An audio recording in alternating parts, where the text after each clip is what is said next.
जब से मोदी जी ने हमसे वो 7 रिक्वेस्ट करी हैं कि भाई 1 साल गोल्ड मत खरीदो, थोड़ा बाहर कम घूमने जाओ, डीजल का कम, पेट्रोल का कम यूज करो, वर्क फ्रॉम होम कर लो, तो लोग है ना एकदम टूट पड़े हैं उन पे।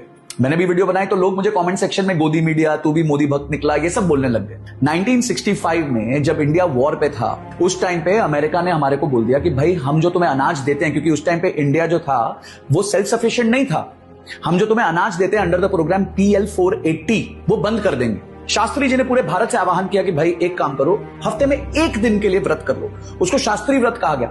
और भारतीय जो हैं उन्होंने 1 दिन का व्रत किया, सोमवार को व्रत करते थे, जिससे हमारे देश की तरफ कंट्रीब्यूशन हुआ और शास्त्री जी की बात लोगों ने मानी। और उस टाइम पे एक नारा चला, जय जवान जय किसान, क्योंकि उस टाइम लोग कांग्रेस बीजेपी नहीं सोचते थे, भारतीय थे। फिर वापस जब युद्ध की बारी आई तो इंदिरा गांधी जी ने सबसे रिक्वेस्ट करी कि भाई युद्ध है, जो गोल्ड दे सकते हो हमारे को ताकि हम युद्ध लड़ सके दीजिए। उन्होंने खुद भी गोल्ड दिया।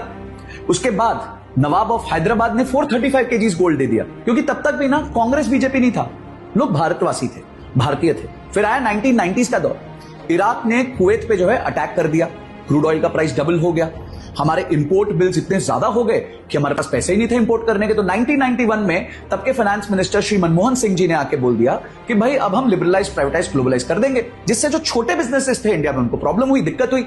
पर भारतीयों ने दिक्कत फेस करी। फिर 2012-13 में चिदम्बरम जी आए, उस टाइम कोई युद्ध भी नहीं था, कोई प्रॉब्लम भी नहीं थी, तब भी उन्होंने हमसे रिक्वेस्ट करी कि थोड़ा गोल्ड कंजम्पशन कम कर लो ताकि हमारा इंपोर्ट बिल कम हो जाए। तो भी लोगों ने पार्टिसिपेट किया, कि शायद तब तक भी लोग भारतवासी थे। पर आज 2024 में या तो आप बीजेपी वाले हो गए हो या कांग्रेस वाले हो गए, भारतवासी तो भूल ही गए हम सब। अरे भाई, बलिदान परमो धर्म, ये कहा जाता है हमारे शास्त्रों में। बलिदान देना क्या हमारे सरहद पे खड़े हुए फौजियों का ही दायित्व है? हमारा दायित्व नहीं है। हमें कौन सा बोला गया कि जाओ और गोली खाओ?